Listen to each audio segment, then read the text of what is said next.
پورا یورپ تیار ہو رہا ہے ایک ایٹمی جنگ کے لیے, عالمی جنگ کے لیے. یورپین کے تمام ممالک اپنی قوم سے کہہ رہے ہیں کہ اپنے پاس سپلائز جمع کر کے رکھیں اور آنے والے وقتوں کے لیے تیار کریں, ہمیں ایک روس کے خلاف ایک بہت بڑی جنگ کرنی ہے. We have entered into the age of war. اگر ایران کے پاس نیوکلیئر ویپنز ہوتے تو اسرائیل کبھی بھی اس طرح اس پہ حملہ نہ کرتا. ٹرمپ دو وجہ سے بات کرنے کے لیے گیا تھا, مجھے یقین ہے. ایک تو یہ کہ پاکستان اور انڈیا کی دوبارہ جنگ ہونے والی ہے. وہ یہ پاکستان کو کہہ رہا ہوگا کہ آپ اس دفعہ ہلکا ہاتھ رکھیے گا, یار تھوڑی مار کھا لو, تھوڑا جنگ نہ کرو, تھوڑا ایکسلریٹ نہ کرو, تھوڑا اسکیلیشن لیڈر پہ آگے نہ جاؤ. انڈیا نے ہر حال میں پاکستان پر ایک اور حملہ کر دیا. ابھی امریکہ جا کے جب ریگن سے اور امریکن پریزیڈنٹ سے بات کیا کرتے تھے تو اس وقت بھی پاکستان اپنے ایٹمی پروگرام کو ڈیولپ کر رہا تھا. اس وقت بھی امریکن خود لکھ کے دیتے تھے کہ پاکستان ایٹمی پروگرام نہیں بنا رہا.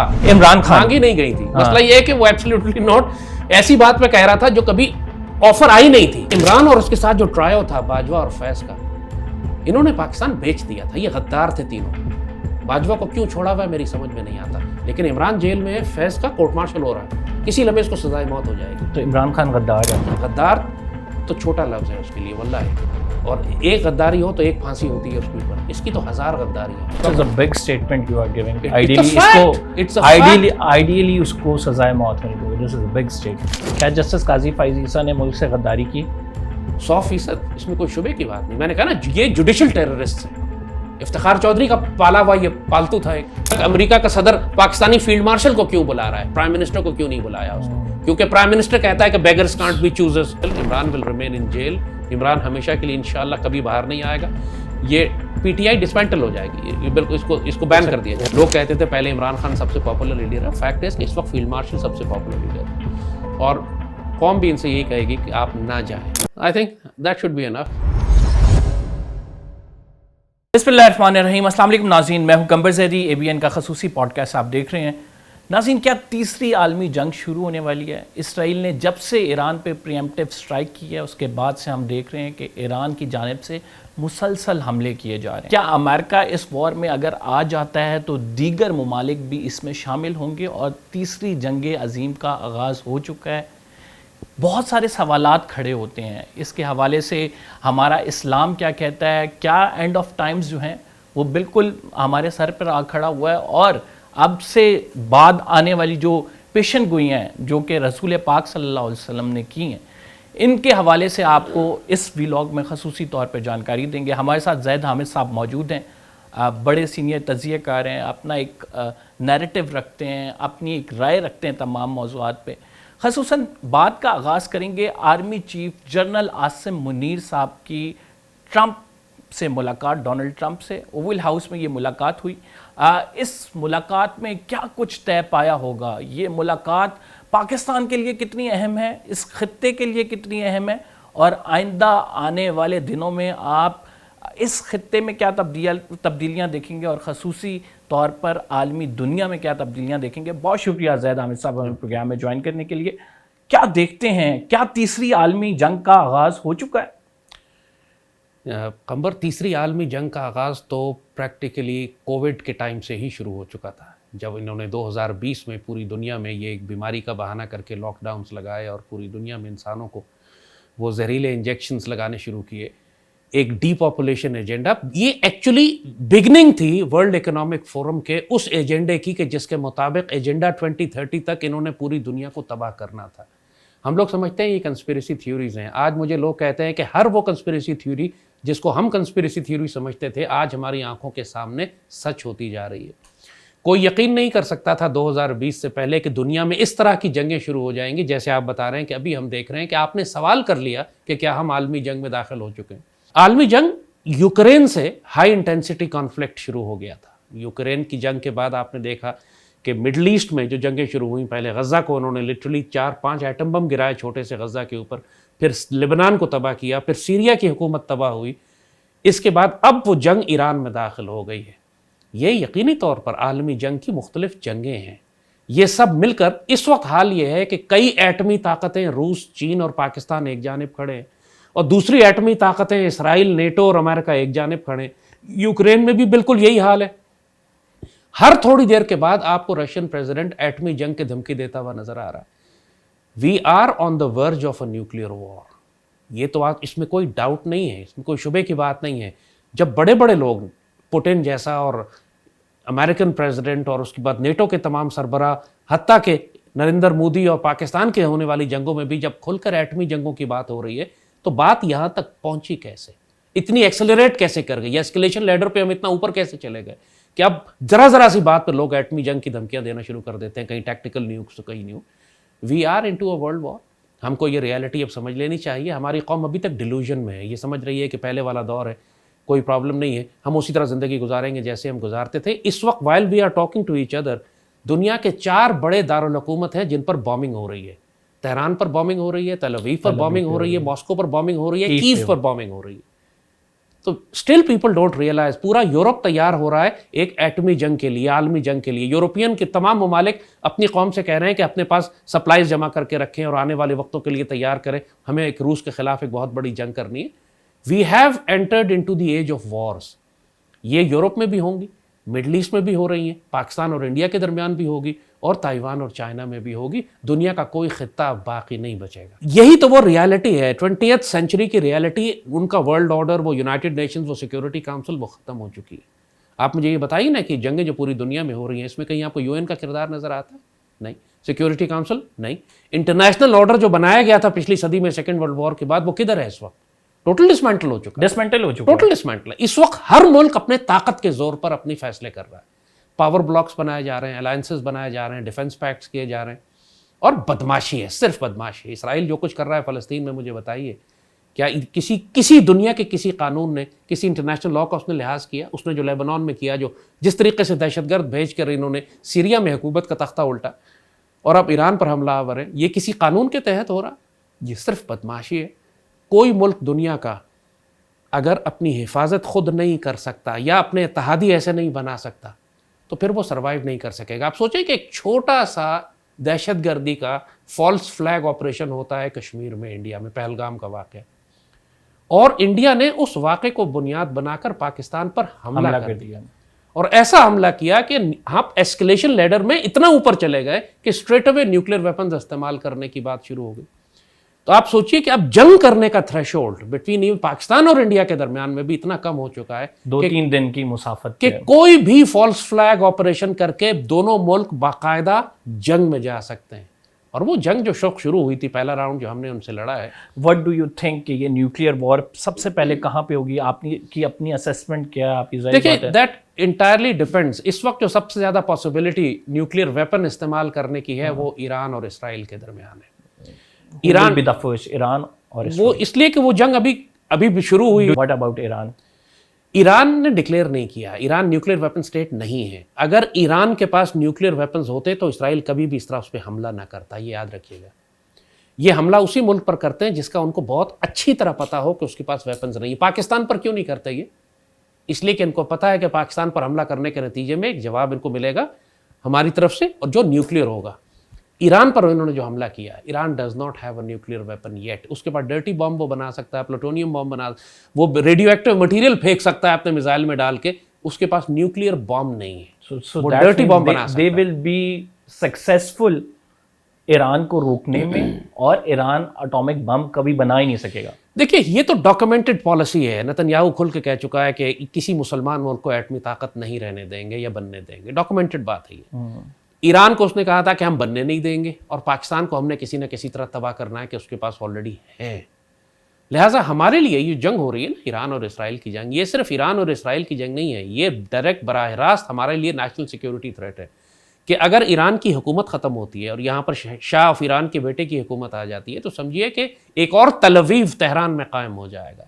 موساد کا ہیڈ کوارٹر تہران میں بن جائے گا، اور ہم کو پھر دو طرف سے، یعنی اسرائیل کی سرحدیں پاکستان کی سرحدوں سے مل جائیں گی آ کے. پھر آپ کیا کریں گے؟ تو ہمارے اپنے نیشنل انٹرسٹ میں یہ بات ہے. ایران سے ہمارے پرانے اختلافات، پاکستان کے کوئی بہت اچھے تعلقات نہیں رہے، لیکن کم از کم اسرائیل تو نہیں ہے وہ نا. اسرائیل کو تو ہم لا کے تہران میں نہیں بٹھا سکتے.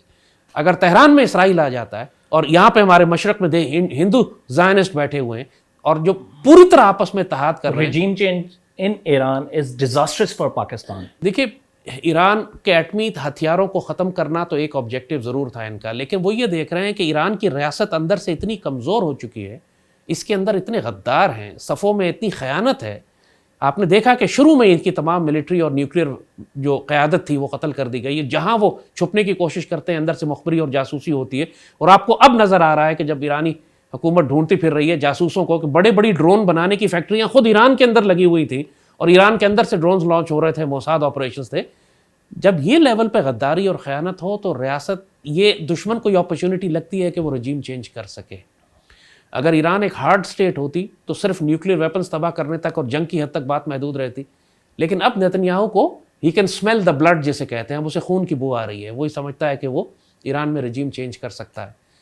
ہمیں دنیا کا کوئی بھی ملک باہر سے آ کے ایران کی مدد نہیں کر سکتا. دیکھیے بشار الاسد کی حکومت کو بچانے کے لیے خود روسی باقاعدہ موجود تھے شام میں, اپنی آرمی نہیں لڑی, لیکن اپنی آرمی نہیں لڑی. جب اپنی فوج جنگ کرنا بند کر دے تو باہر کی کوئی فوج آپ کی مدد نہیں کر سکتی. ایرانیوں کو جنگ خود کرنی پڑے گی. دنیا کے ملک ان کی مدد کریں گے اور کر رہے ہیں. ایرانیوں کی اگر ہسٹری دیکھیں تو ایرانی لڑتے آئے ہیں, ایرانی وہی 10 سال تک عراق ایران وار چلی. اب ہمیں لیکن اس وقت ان کے پاس لیڈرشپ تھی, اس وقت ان کے پاس آیت اللہ خمینی تھے, خامنائی تھے, بڑی ٹاپ لیول کی لیڈرشپ. آیت اللہ خامنائی تو ہے, خامنائی ابھی ہیں, لیکن اسی لیے خامنائی کو اسیسنیٹ کرنا is the prime objective of Israelis in the America. یہ تو امریکن پریزیڈنٹ خود کہہ چکا ہے کہ خامنائی کو اسیسنیٹ ہم کرنے جا رہے تھے, میں نے آخری سیکنڈ پہ روک دیا. مطلب اس حد تک کھل کے بات ہو رہی ہے کہ مسلمان ملکوں کی لیڈرشپ کو یہ کتنے شوق سے کتنی مرضی سے اپنی قتل کرتے ہیں.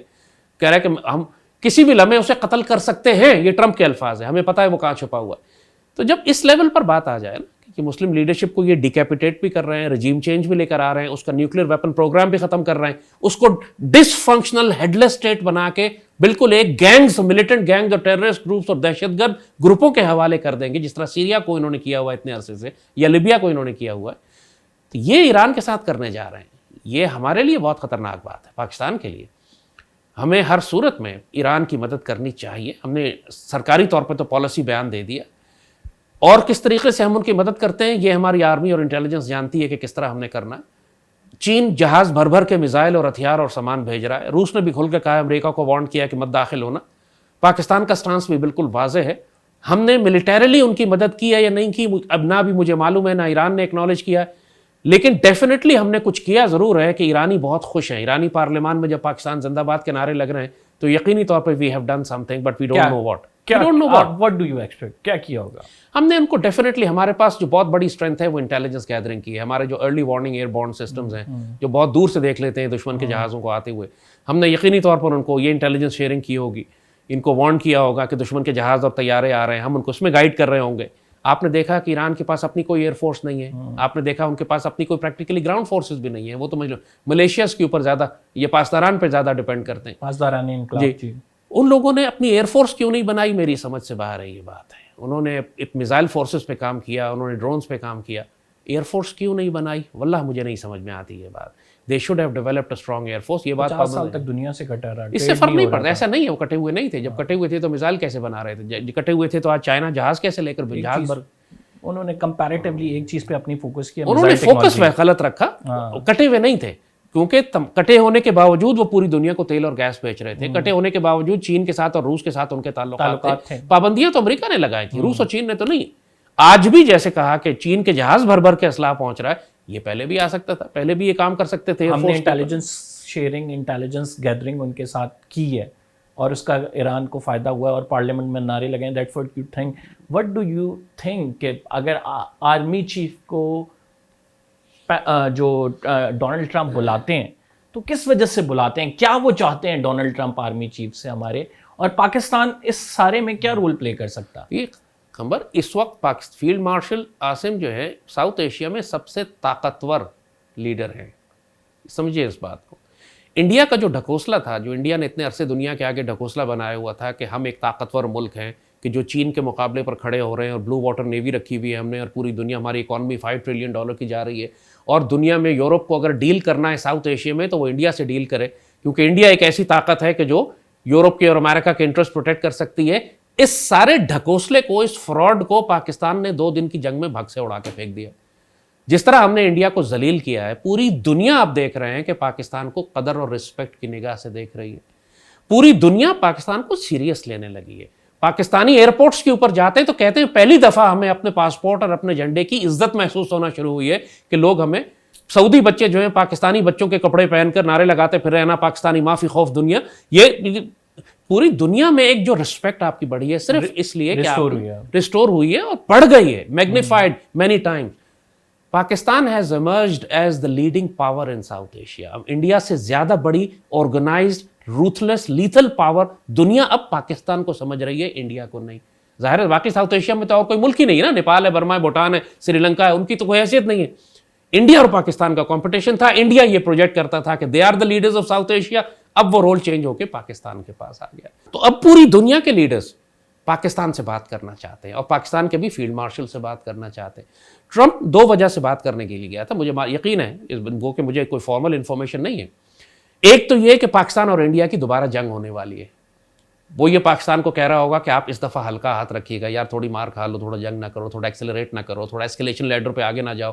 انڈیا نے ہر حال میں پاکستان پر ایک اور حملہ کرنا ہے. تو وہ یہی سمجھانے گیا ہوگا کہ یار انڈیا کو تھوڑی عزت بچانے دو, بڑی بے عزت ہو چکے ہیں, ان کو بہت رسوائی ہو رہی ہے. وہ پہلے بھی اس نے یہ کہا تھا ہم کو کہ یار وہ ایک حملہ کرنے دیں آپ, اس کو کوئی فرق نہیں پڑتا, ٹھیک ہے دہشت گردی ہو گئی ہے, مودی گورنمنٹ کو اپنی عزت بچانی ہے, وہ چھوٹا موٹا مدرسے پہ حملہ کر لیں گے, آپ جواب مت دیجیے گا. پہلے بھی اس نے یہ کہا تھا, ہم نے جواب ایسا دیا کہ پوری دنیا میں ان کو ذلیل کر کے رکھ دیا. اب بھی وہ یہی کہہ رہا, آرمی چیف کو یہی کہنے گیا تھا انڈیا حملہ کرنے والا ہے, آپ انڈیا حملہ کرے گا, آپ بہت سخت جواب مت دیجیے گا, تھوڑا ہلکا ہاتھ رکھیے گا. ایک تو یہ بات کی ہوگی اس نے لازمی, مجھے یقین ہے, کیونکہ انڈیا حملہ کرنے والا ہے. بار بار ٹرمپ یہ کہتا ہے کہ میں نے جنگ رکوائی پاکستان اور انڈیا کے درمیان, وہ تو ایٹمی جنگ ہونے والی تھی. اپنے آپ کو بار بار وہ ایز اے ہیرو بنا کے پریزنٹ کر رہا ہے. تو یہ سبجیکٹ تو لازمی ڈسکس ہوا ہوگا. اور دوسرا ایران کے معاملے پہ, کیونکہ یہ بہت امریکن اور اسرائیلی میڈیا اور انڈین میڈیا بہت زیادہ پروجیکٹ کر رہا ہے کہ پاکستان جو ہے وہ ایران کی ملیٹریلی بھی مدد کر رہا ہے, اور پاکستان ایئر فورس نے اسرائیلی جہاز مار کر گرائے. یہ ڈس انفارمیشن ہے, ہم نے نہیں کیا ایسا, ڈس انفارمیشن ہے, لیکن یہ پورا اسرائیل اس لیے شور مچا رہا ہے اور انڈیا شور مچا رہے ہیں تاکہ پاکستان اور امریکہ کے درمیان ایک جنگ کروا دی جائے. وائی اسرائیل وانٹ کہ امریکہ اور پاکستان کے جو تعلقات خراب ہوں, وہ جسٹ بیکاز کہ ہم نیوکلیئر اسٹیٹ ہیں. اور یہ اسرائیلی کھل کے کہہ چکے ہیں, نتنیاہو کھل کر کہہ چکا ہے, ایز اے پالیسی اسٹیٹمنٹ کہہ چکا ہے کہ اسرائیل کا سیکیورٹی زون دریائے سندھ تک پھیلا ہوا ہے. آپ دیکھیں نا, دریائے سندھ تک وہ تقریباً پہنچ گئے ہیں یا پہنچنا چاہ رہے ہیں. انہوں نے لیبنان کو فارغ کر دیا, سیریا کو فارغ کر دیا, عراق کو فارغ کر دیا, اب ایران میں داخل ہو چکے ہیں. And they want to move forward till the Pakistani borders. Balochistan liberation army کو 100% سپورٹ اسرائیل اور انڈیا کی طرف سے ہے اسی کام کے لیے کہ بلوچستان کو الگ کیا جائے. تو دوسرا کام جنرل فیلڈ مارشل عاصم کو جو ٹرمپ نے کہا ہوگا وہ یہی کنفرم کرنے کے لیے کہ کیا آپ ایران کی ملیٹریلی مدد تو نہیں کر رہے. انہوں نے کہا ہوگا یقینی طور پہ کہ ہم نہیں کر رہے, اور یہ فیکٹ ہے کہ ہم نہیں کر رہے. ہم نے انٹیلیجنس شیئرنگ کی ہوگی, ہم ان کو کھانا پینا پہنچا دیں گے. اور اگر امریکنز ڈیمانڈ کریں کہ آپ ہمارے ساتھ ایران کی انٹیلیجنس شیئرنگ کریں so that we can target them, یہ ان کو بھی معلوم ہے کہ یہ پاسبل نہیں ہے اور نہ ہوا. کیوں ٹرمپ نے جو اس کے بعد پریس کانفرنس کی تھی, جو اسٹیٹمنٹ دیا تھا, اس کے اندر وہ بہت دکھی لگ رہا تھا, وہ بہت ہی پریشان تھا, فکر مند تھا. اس نے جو اسٹیٹمنٹ دیے اس میں کوئی اس نے بات ایسی نہیں کی کہ فیلڈ مارشل عاصم نے اس کی کوئی بات مانی ہے. وہ 2 گھنٹے بیٹھے ہیں ساتھ, اور 2 گھنٹے کے بعد ہماری طرف سے کوئی اسٹیٹمنٹ نہیں آیا. ایک فارمل سا اسٹیٹمنٹ کہ ملاقات ہوئی اور 2 طرفہ معاملات پہ بات چیت ہوئی. یعنی 2 گھنٹے بات چیت ہوئی ٹرمپ کی جانب سے. ظاہری بات ہے ایران اسرائیل کانفلکٹ رکھا گیا ہوگا, اور اس کے بعد جو ہے general Asim Munir, field marshal Asim Munir صاحب نے کوئی بھی ایسی چیز کا کنسنٹ نہیں دیا ہوگا جس سے جو ہے ان کو فائدہ ہو. ایگزیکٹلی, کہ کوئی ایسی بات اس کنورسیشن میں نہیں ہوئی. سو اللہ تعالیٰ دشمنوں کی ویکنیسز آپ کے ہاتھ میں دے دیتا ہے. ایوب خان کے زمانے میں بھی ایسا ہی تھا, ہم نے اسی طرح نیگوشیٹ کیا ان کے ساتھ. امریکنز کے منع کرنے کے باوجود ہم نے چین کے ساتھ قراقرم ہائی وے بنانی شروع کی, چین سے تعلقات بنائے, پی آئی اے کو بہت ساری چیزیں ہم نے اتنا کچھ کیا. ہر کام ہم امریکہ کی مرضی سے نہیں کرتے ہیں. کیا ہمارا ایٹمی نیوکلیئر پروگرام امریکہ کی مرضی سے بن رہا تھا؟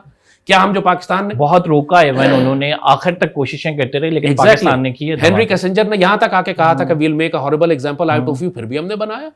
اب مجھے بتائیے, ابھی جو انڈیا کے جہاز ہم نے مار کے گرائے ہیں, یہ امریکہ کی مرضی سے مار کے گرائے ہیں؟ نہیں, اپنی مرضی, ہم اپنی مرضی سے مار کے گرائے. سو یہ نہیں ہے بات کہ آپ یہ سمجھے کہ جی پاکستانی پریزیڈنٹ اس کو یا پاکستانی حکمران نو کر سکتا ہے. ان کے باپوں کو 100 دفعہ نو کیا ہے ہم نے, اور ابھی بھی نو کر کے ہی آئے ہیں. ایک لیڈر کے بارے میں بڑا مشہور ہے کہ اس نے ایبسلیوٹلی ناٹ کہا تھا, اور وہ امریکن بیسز مانگی گئی تھی. اول مسئلہ یہ ہے کہ عمران خان مانگی نہیں گئی تھی. مسئلہ یہ ہے کہ وہ ایبسلیوٹلی ناٹ ایسی بات پہ کہہ رہا تھا جو کبھی آفر آئی نہیں تھی, کبھی ڈیمانڈ آئی نہیں تھی. امریکن نے کبھی اس چیز کو ایبسلیوٹلی ناٹ کہا تھا. دیکھیے, اس ایک رپورٹر نے سوال کیا تھا کہ اگر امریکہ نے بیسز مانگی تو آپ دیں گے, تو اس نے کہا ایبسلیوٹلی ناٹ. وہ مانگی نہیں تھی تو ایبسلیوٹلی ناٹ کہتے ہوئے کوئی مسئلہ ہی نہیں تھا.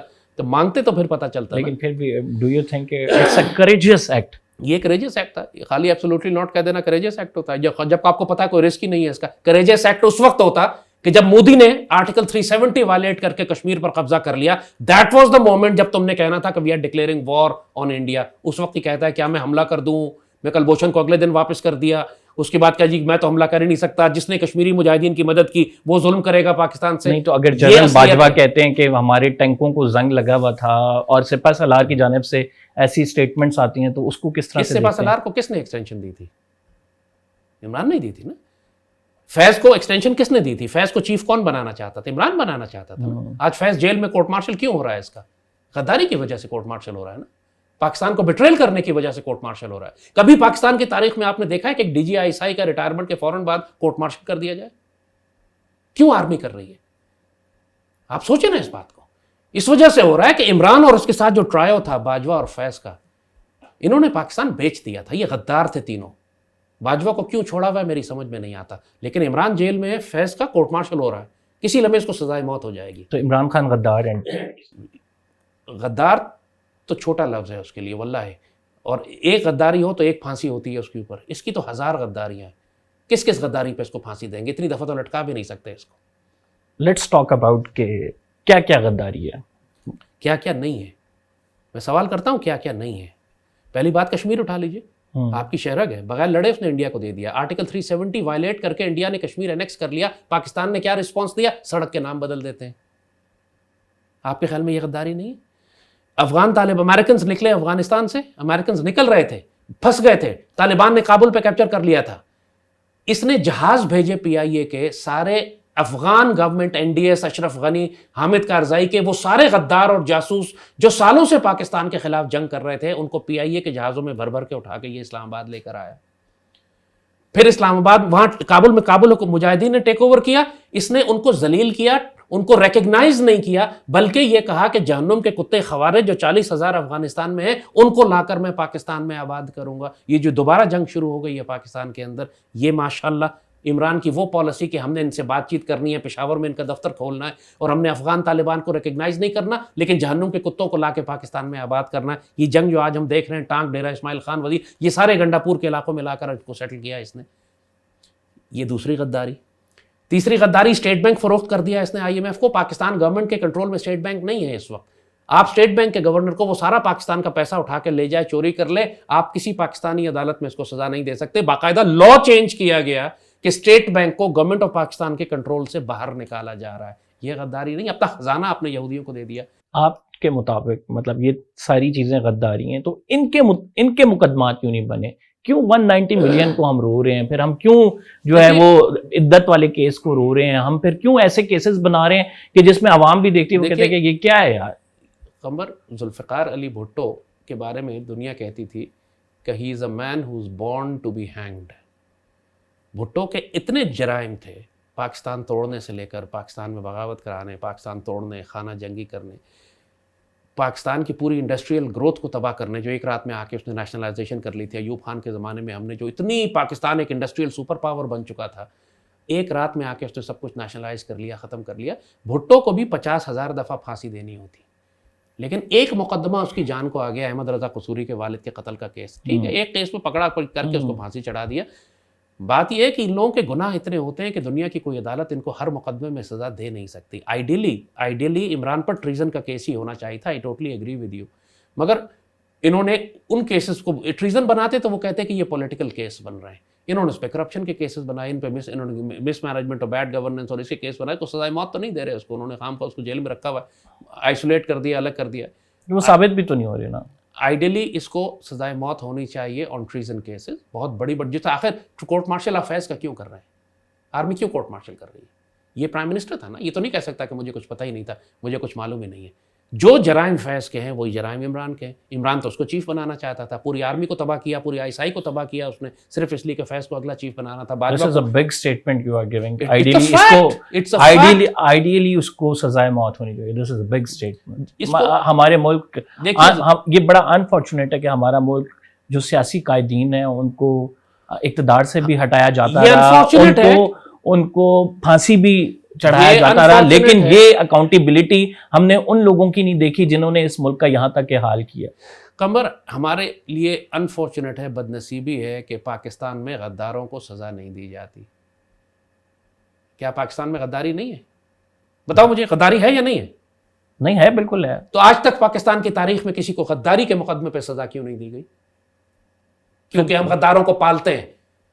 حامد میر غدار نہیں ہے, مشرف پریزن کیس میں جسٹس وقار سیٹھ کا فیصلہ آیا تھا. نجم سیٹھی بلوچستان لبریشن آرمی کا ملٹنٹ تھا. مشرف کیس میں پریزن کیس تھا نا, جس میں جسٹس وقار سیٹھ کا فیصلہ آیا تھا, اس پہ ریئیکٹ کیا. ڈو یو تھنک کہ وہ ہونا چاہیے تھا, امپلیمنٹیشن ہونا چاہیے تھا؟ کیونکہ اس ملک کی عدالتیں فیصلہ کریں گی. وہ لیگل کیس نہیں تھا. That case was not legal. اس کا بھی جو اس کی عدالتوں کا فیصلہ ہوا وہ بھی عدالتوں نہیں کیا نا. That was not a legal case. وہ جوڈیشری کو استعمال کر کے جوڈیشل ٹیررزم تھا. کیا افتخار چودھری آنریبل جج تھا؟ He was a judicial terrorist. کیا پاکستانی میڈیا کے اندر جو میڈیا جرنلسٹ اور رینکرز ہیں بہت سارے, کیا وہ آنریبل جرنلسٹ ہیں, سچ بولتے ہیں؟ وہ جوڈیشل پروسیکیوٹس, وہ میڈیا پروسیکیوٹس ہیں کیا؟ ہے نہیں. کیا پاکستان کے میڈیا میں آپ کو انڈین ایلیمنٹس نہیں ملتے جو پاکستان کی عزت اور آبرو کو بیچ رہے ہیں, جنہوں نے مجھ پر پابندی لگائی ہوئی میڈیا میں آنے پہ؟ یہ کس قانون کے تحت مجھ پہ پابندی ہے الیکٹرانک میڈیا میں؟ کون سی لابی بیٹھی ہوئی ہے وہاں پہ؟ قادیانی لابی ہے, انڈین لابی ہے, کون سی لابی ہے کہ جو پابندی لگائی ہوئی ہے کہ زید حامد کو نہیں آنے دینا چونکہ پاکستان کے دشمنوں کو زید حامد سے تکلیف پہنچتی ہے؟ کوئی تو خفیہ لابی ہے نا جو پاکستان میں کام کر رہی ہے. مجھے 75 سال میں ایک غدار بتائیں جس کو ہم نے غداری پر سزا دی ہو. ہم غداروں کو سزا نہیں دیتے, ہم حکمران بناتے ہیں غداروں کو. غداری پہ سزا ہونے لگے تو پاکستان کی تمام پولیٹیکل ایلیٹ پھانسی لٹک جائے صرف غداری پر. آپ وزیر اعظم ہیں اور آپ نے اگر غلط فیصلے کیے جس سے ملک کو نقصان پہنچا, یہ بھی غداری ہے. آپ نے کرپشن کی, یہ بھی غداری ہے. کیا جسٹس قاضی فائز عیسیٰ نے ملک سے غداری کی؟ 100%, اس میں کوئی شبے کی بات نہیں. میں نے کہا نا یہ جوڈیشل ٹیررسٹ ہیں. افتخار چودھری کا پالا ہوا یہ پالتو تھا ایک. افتخار چودھری نے اس کو پلانٹ کر کے لگا کے بلوچستان ہائی کورٹ کا چیف جسٹس لگا کے لے کر آیا تھا. کوئی اس کی میرٹ نہیں تھی. وکیل تھا, وکیل سے اٹھا کے ڈائریکٹلی چیف جسٹس لگا دیا. کبھی سنا ہے آج تک پاکستان کی تاریخ میں ایک سڑک پہ چلتے ہوئے وکیل کو اٹھا کے آپ chief justice Balochistan high court لگا دیں؟ وہاں سے اٹھا کے سپریم کورٹ کا چیف جسٹس بنا دیا. یعنی بلوچستان کی سڑکوں پہ جس کو چیمبر نہیں مل رہا تھا وہ سپریم کورٹ کا چیف جسٹس بن گیا. آپ کے خیال میں یہ غداریاں نہیں ہیں؟ آپ کے خیال میں یہ سب کچھ میرٹ سے ہو رہا ہے؟ نہیں, جو غداری ہے اس پہ بالکل مقدمے بننے تو چاہیے. صرف مجھے یہ بتائیں نا کہ جنرل فیض کا عالمی کورٹ مارشل کیوں کر رہی ہے؟ فیض نے کیا گندے کام کیے عمران کے لیے؟ صرف فیض نے جو بھی کام کیا ہے آؤٹ آف باکس جا کے کیا ہے, قانون کے دائرے سے باہر. اگر عمران خان کے لیے کیا بالکل ہونی چاہیے, بالکل ہونی چاہیے. کس کے لیے؟ اپنے لیے تو نہیں کر رہا تھا, عمران کے لیے. عمران کے لیے کیا, بالکل ہونی چاہیے. اس کا یہ رول ہی نہیں بنتا تھا. ایگزیکٹلی. تو وہ قادیانی لابی بہت اسٹرانگ ہے. آئی think that is the reason کہ وہ بلیک میل کر رہی ہے پاکستانی ریاست کو. وٹ ڈو یو تھنک کہ اب آگے آئندہ آنے والے حالات کیسے بن رہے ہیں؟ اسرائیل جو ایران وار ہے اس کا کیا ڈراپ سین دیکھ رہے ہیں آپ؟ اور پھر خصوصاً اس کے بعد آپ کیا سمجھتے ہیں پاکستان کہاں پہ سٹینڈ کر رہا ہوگا, ایران کہاں پہ سٹینڈ کر رہا ہوگا, اور امریکہ کہاں پہ سٹینڈ کر رہا ہوگا؟ کیا آپ سمجھتے ہیں امریکہ بالکل فل فلیج اس وار میں آ جائے گا؟ کمبر, 2-4 باتیں سمجھ لیں. کچھ باتوں کو بالکل ایک اسٹریٹجک پلین پہ آپ اس کو سمجھ لیں کہ یہ جو آنے والے 10 سال ہیں, چند سال ہیں, یہ صرف جنگوں کے سال ہیں. اس میں صرف ہر ملک اپنے سروائیول کے لیے جنگ کرے گا. تو پاکستان ایک انڈیا کے ساتھ ہم راؤنڈ کر چکے ہیں, دوسرا راؤنڈ بہت نزدیک ہے. کسی بھی وقت ہمارا خونریز تصادم دوبارہ شروع ہو جائے گا انڈیا سے. نریندر مودی بہت ذلیل ہو چکا ہے, اس نے جنگ کرنی ہے. تو Pakistan has to be very very careful on the eastern front. کسی بھی وقت دوبارہ, اور اب کی دفعہ ہمیں نقصان زیادہ ہوگا. ہم کو سیز فائر نہیں کرنا چاہیے تھا.